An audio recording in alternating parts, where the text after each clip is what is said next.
Mwala Moto, our young innovator from Zambia.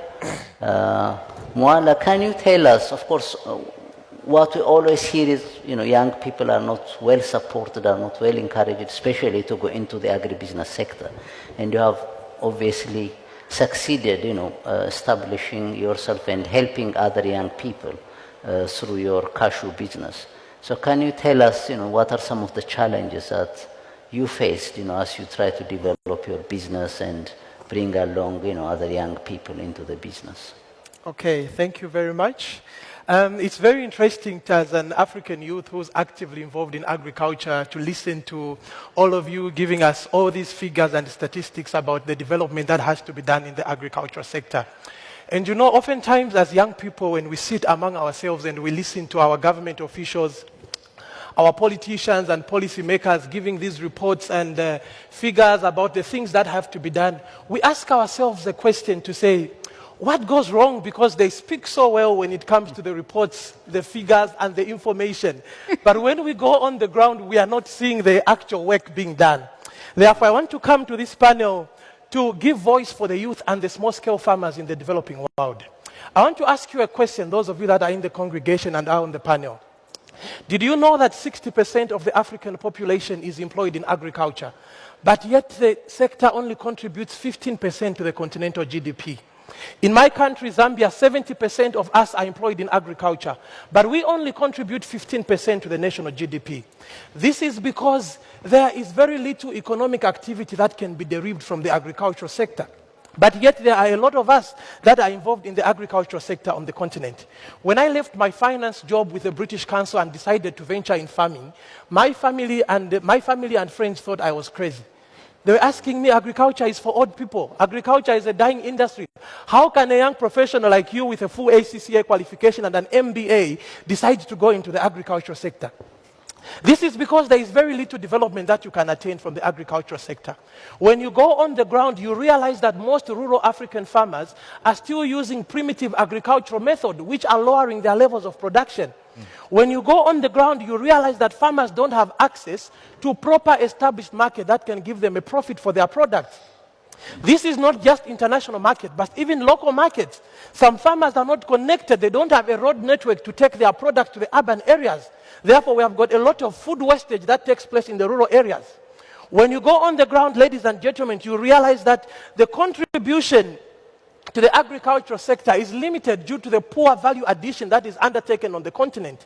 75% of the cashew that is produced in Africa is exported to Vietnam and in Asia.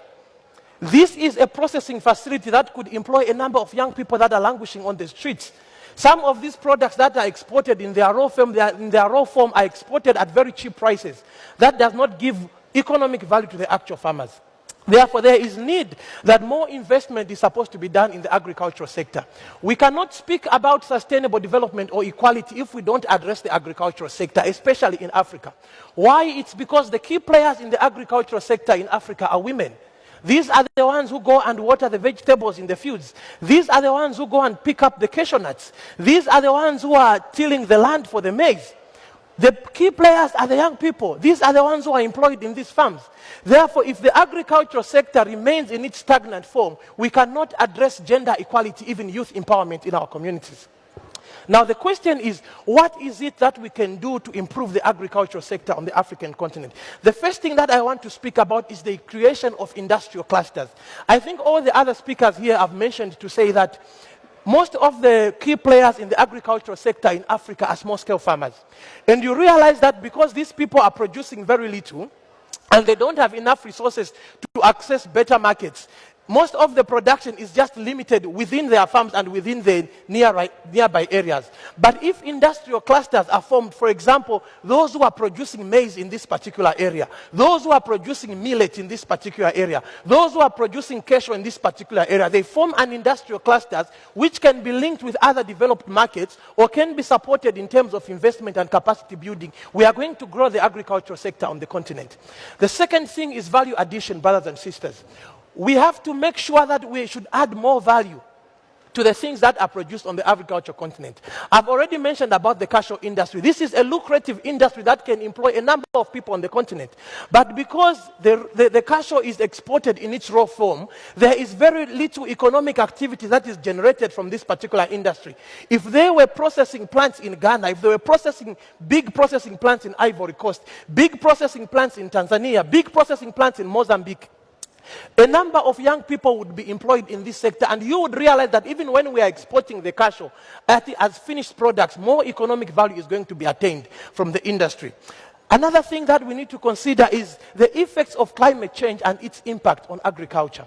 If you will go on the on the African continent, you realize that our agriculture most of the times is centered on one particular crop. For example, when you go to Zambia, the main crop that is grown by most of the farmers is maize. Why? It's because our staple food is shima or ugali, as the way they call it in other countries. So this is the only thing that they are producing. But the effects of climate change is reducing maize production. Why? Because maize needs a lot of water. There is a specific temperature that is required for maize. Therefore, due to the effects of climate change, production levels in the maize industry in Zambia is going down. And currently there is a food crisis. Why? Because we were focusing very much on maize. Therefore, there is need of diversification of products, taking into consideration climate change. The introduction of drought-resistant crops like millet, like sorghum, like cashew nuts, like cassava. All these are industries that require to be developed. We can also consider investing in agricultural technology and scientific research. We have got a good example of young people that are working in the agricultural sector, like Eze, who's running a company in Nigeria called Aerial Industries, where they are producing agricultural drones, which are assisting in revamping the agricultural sector to increase production, monitoring the things that are there. We can also invest in safe genetic modifications, for example, vegetative propagation for cashew trees. We should also diversify development in agriculture.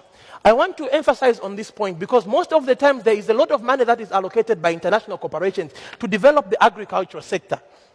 But you realize that, let me just summarize, you realize that because most of the times the money is channeled to government only, most of this money is just spent on what? On meetings, in the high-level meetings that they are discussing about policy frameworks. They are buying big vehicles, but yet the actual farmer on the ground is not benefiting on it. Therefore, ladies and gentlemen, food is a basic need, and its continued scarcity is a threat to peace and security. We have to address the inequalities that are there in food production and distributing, or else there will come a time when the poor will have nothing to eat but the rich, and we are going to have a crisis. It's important that all of us work together to improve the agricultural sector. Thank you.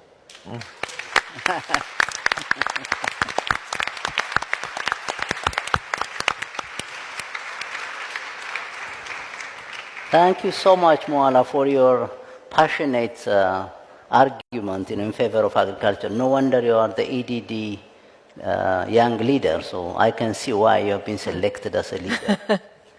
So well done. I think the points you have raised are all pertinent, really, in terms of the value addition. We have talked about that, especially you bring the issue of climate change and more challenges and more inequality being created by climate change. So I think, and the need for research and innovation. I think that's something we haven't really brought up, but absolutely critical, if we are going to make any headway in the agri-food system in Africa.